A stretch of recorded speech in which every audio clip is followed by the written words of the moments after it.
Take your time, what's the rush? I said, baby, I'm a dog, I'm a mud. What's the rush?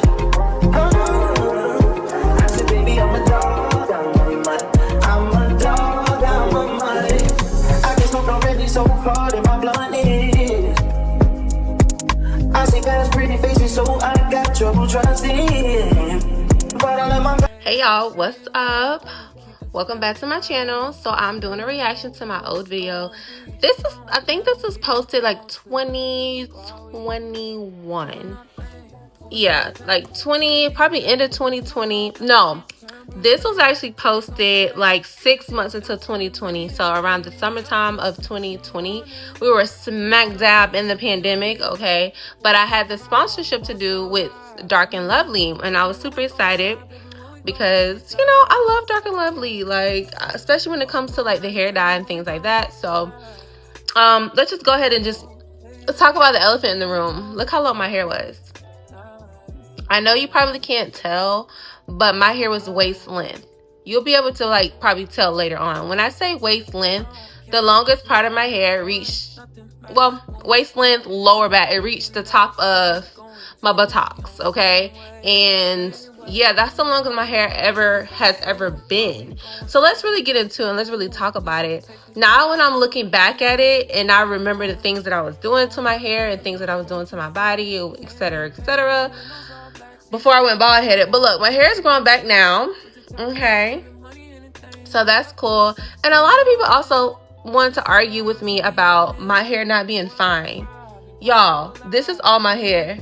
One ponytail, okay? One hand, little full. This is my entire head. I have fine hair. Now, is my hair like thin? No. Is it fine? Yes, okay? I know how to manipulate, make my hair look full. The dirtier my hair gets, the finer it looks. The cleaner it is, the fluffier it is. That's just kind of how it goes, right? So when it comes to my hair in that video, I hit the 10-year, going on the 11-year natural hair journey, okay? I was still pretty much rocking my curly hair, but rocking a lot of protective styles. I had just given birth, hint, hint. So that's another thing that absolutely makes your hair grow. And this is just my theory of me paying attention to my body, okay? Me paying attention to my hair before I got pregnant, during pregnancy, and after pregnancy. Yeah. So for the first 5 years of my natural hair journey, I always dyed my hair. I got it professionally dyed, and then I just always threw like a semi-permanent color on top, and then I would just kind of keep changing it like that. After once I got over that 5 year, I said, okay, let's do the next 5 years where I'm just sticking to basically my natural hair color, or sticking to jet black, so that way it can kind of get back healthy and things like that. So then my hair pretty much got like, you know, to like this length pretty much. And my hair has kind of been, I feel like it's been kind of the same length at this point. It was like a little longer than like mid-back type of thing. It's probably longer than that, but not all parts of my hair is the same. But yeah, so I was okay with dyeing my hair. I think that was a permanent jet black because I knew I probably wasn't going to dye my hair again, or for a long time. So let's just start with what made my hair grow. The elephant of the room, I had just given birth 6-7 months before that. So pregnancy made my hair grow. And I'm gonna tell you how I know what about the pregnancy made my hair grow. For one, I was taking a really high potent like prenatal vitamin for a majority of my pregnancy. I do think that made a difference. That's just my opinion. Another thing, I protective styled a lot. Meaning I will put my hair in 2 pigtails, y'all. 2 pigtails, not 2 braids, not 2 ponytails. I would smooth all this down like this, braid the ends, moisturize the end of the hair, fold it back into a cap, and then put a glueless wig on. I did that continuously. And then I would make sure that my scalp was nourished. When it came time to taking the wig off, after a week, I would wash my hair in them pigtails, or wash my hair, take them pigtails out, redo them pigtails, and re-oil my scalp. I was like oiling my scalp maybe like every 3 days or so, and then I would use that same oil on the ends of my hair with some type of water, and then I would put a glueless wig on it again. So as you can see, my curl pattern is like a 3B, 3C. It's 3B in the front, it's 3C in the back, and it's a little bit 4A at the top. So I did have 3 different texture hair. Also, my hormones have always been like imbalanced, so I always struggle with like hormonal acne. So whenever I got pregnant, for some reason, it made my hormones go haywire the first like 2 months. And then once my body was like, okay, we're pregnant, this is what we're about to do, then my hormones balanced, right? My acne cleared, and then my hair grew. Some people, pregnancy do the opposite for them, but my hair grew because my hormones were balanced. That's how I know hormones play a really huge part of my hair. And then the blood flow, y'all. Like my head was always hot. So I know that blood flow was blood flowing for real. Like, so my scalp was always like warm. Like I remember my scalp always feeling warm, always being warm. So I knew that the blood was really circulating through my hair a lot, through my body a lot too. Like, have y'all ever looked down there when y'all were pregnant, spread eagle, and looked and had a mirror? I was purple and blue. I was purple and blue only because I was scared. I ended up asking, I know this is TMI, but I ended up asking my doctor, like, why does it look like this? She was like, blood flow. I'm like, oh. But yeah, so that's how I know. And then I would, like I said, protective styling. And then I use hair growth oils. I know this is so controversial. I feel like hair growth oils work for me. I done did so many different test trials on my hair with hair growth oils, and I personally believe they work. Back then, what I was using the Wild Growth hair oil. I don't even know if they sell it anymore. I'm sure they do, but I was using that. Look how thick my hair was and long. But as you guys can see, like, I don't know if y'all can see, my hair has always been weightless. Like, it always just like, it's flowy. It flows with the wind. Like, I barely feel my hair on my head. Even that much hair I had, it still felt like weightless. That's how I know I've always had fine textured hair, okay? And I think my clips had like stopped right there, and then I ended up going live like later that day or something to straighten my hair. No, I ended up going live after that. I was like, let me go live and actually straighten my hair on camera. But yeah, my hair was super thick, y'all. Super thick, super pretty. Super thick, super pretty. But anyways, I used to use the Ion Solutions hair, the Ion Solutions heat protectant. I remember using that a lot. And then I was using that, and I was using the Tresemme heat protectant. Now I use the Chi, and just to be honest, I just feel like I started getting more money, started getting more stable, and I start investing in my hair products. Some hair products I still use, cheap versions, but some of them I'm like, no, I'm going to invest. So I do use the Tresemme still. I don't use the Ion Solutions because I haven't been to Sally's. That's the only place I've seen it at. And then I use the Chi heat protectant. So I use the Tresemme because it's wet, and then I use the Chi afterwards. So I double heat protect my hair. But you guys can see, look how long my hair is. Yeah. No faking. No faking. And then I use the baby. That's the Baby Bliss flat iron. But I have the new one. Like, those are, to me, the best flat irons. I'm never going to change it because they last for so long. I had that flat iron for 5 years until I broke it by stepping on it. But, yeah, now I have, like, the Baby Bliss Nano Pro, whatever. But then that was the Baby Bliss. Well, if I can find it, I'm sure they still sell it. I'll tag it below. But, yeah, that Baby Bliss was great. I used to use Baby Bliss on my clients and everything. And back then, as you guys can see, there was, like, so many flat irons and hot combs on the wall. I used to be a stylist then, so... yeah, it was a time. And then I would chase with the brush. To me, since my hair was so thick at that point, or so full, like, to me, you have more control when you have a brush whenever you chase the method.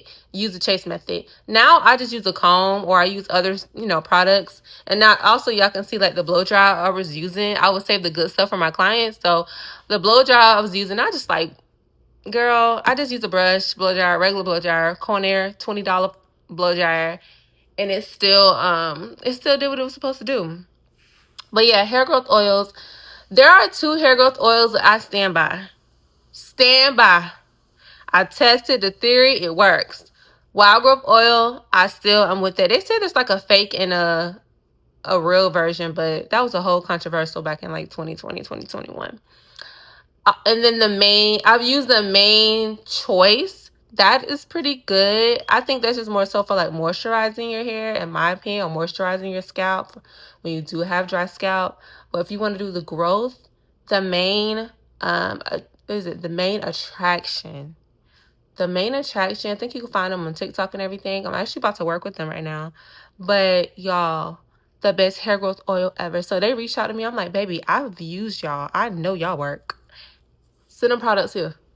Send them to mama. Send them to mama. But you know, like, yeah. So yeah, hair growth oils. And I know it's controversial when it comes to trims, but I feel like if you're not manipulating your hair a lot, you don't really have to do trims like that. So I used to do something called oh my god, what is it called? When you just kind of like lightly just snip snip a little bit of the ends of my like ponytails, and that's kind of how I would navigate, to be honest. So yeah, look at that. Full, like, long, luscious, and that's only half of my head. Now that would be my entire head. Yeah, baby. That would be my entire, yeah. Uh-huh. But yeah, so, and I was just, like I said, I would lightly trim my ends. I wouldn't even do too much. But yeah, that is all my hair, y'all. Like, and now you sleep in a bonnet all the time. Like now, like once I got older, I stopped sleeping in a bonnet. But I would sleep in a bonnet. I would wrap my hair or put it into a bun and like, tuck the ends into the bun. But yeah, I just want to protect it. Like, it's really not a rocket science, y'all, to growing hair. It's just like certain things that make sense. Like, yeah, like trim it, keep your ends trim. But like I said, I wouldn't really trim because I didn't really have split ends. So what are you trimming? And I barely would flatter my hair. So hair growth oils, I kept my hair moisturized when it was under the wigs. I kept my scalp clean, right? And I just kept doing that over and over and over again. And then, like I said, pregnancy, you're increasing the blood flow. Without being pregnant, I still will use the same practices when I wanted to super grow my hair. Now, I don't really care, but I'm to the point where I'm thinking about growing it again. But like I said, I reached that 10-year hair mark, and I was like, I want to be a straight natural. I'm kind of over this at this point. I've done everything there needs to be done being natural. So I'm like, I just kind of want to rock my hair straight, especially after my hair, so like once I ended my pregnancy, that's weird. Once I gave birth, my edges fell out. Cool. Everybody knew that was going to happen. And then I breastfed for a year and a half. That damaged my hair. And let me tell y'all why. Hormones are regulating, so my hair is coming out. My edges came out, but as well as my hair started to shed because of the hormone change. Then your baby is getting all your nutrients. I did not take postnatal at all, which I should have done, especially breastfeeding that long. And that really changed the game with my hair. I kept the length, but half of my hair basically came out. So my hair wasn't thick and full no more. It was thin. And then it was kind of, I would take the hair vitamins for a little while, stop taking. Baby, please take your postnatals. Please take your postnatals. I get pregnant again, I know exactly what to do. Take your postnatal so you can keep as much hair as you can from what you grew. But like I said, now my hair is not thin or whatever, but it took me a long time to figure out. Now, this is hormonal. Once you fix your hormones, a lot of things change. Your skin, your hair, your nails, and things like that, y'all. But please, if you are dealing with shedding hair, dealing with whatever the case may be, please get your hormone levels checked, because I'm pretty sure that has a lot to do with it. So once I started doing things to support my hormones, like eat less meat, take the DIM, take that supplement to stabilize my estrogen and my progesterone, I think, levels, and my testosterone levels to balance that out, then I noticed an improvement in my hair. My hair stopped shedding and just things like that. But hormones played a part. And then also, I was still, once I got back to him, once I was like, okay, I want to take this serious, I will do that. I will order some hair growth oil. And let's say if I'm keeping my hair straight, or I know I want to keep my hair straight, when it came to wash days, I would do hot oil treatment. And then I will brush my hair. Brush that Denman brush through my scalp. And then 100 times. Or massage, really vigorous massage till my head got hot, and then I would like rinse it off. So a hot oil treatment is really good. Protein treatments, the Alpha G protein treatments are really good. They stop my hair when it wanted to go haywire with shedding. Or you can go to a hairstylist, but I'm just trying to tell you guys what I experimented and did. Hot oil treatments, deep conditioning after you shampoo every time. I know it's so annoying, but you really want to make sure that moisture is in your hair. You want it to be in there. And then, like I said, hair growth oil, they work to me. I don't care what nobody say. They're not a magic trick, but they work to me. But y'all, so that's what I can evaluate from having a certain type of hair, which basically what I have now, then getting pregnant and getting that hair, and then my hair shedding because I gave birth, and then I was breastfeeding and I stopped my prenatal, so the baby just sucked all the nutrients from me. I also lost 50 pounds. I was less than my pre-pregnancy weight and things like that. I should just took care of myself better, but I was 25, 26 or something like that, so I didn't really care. But that's what I would have done different so I can keep a lot of my hair. It took a while though. It took 2 years to really start to shed.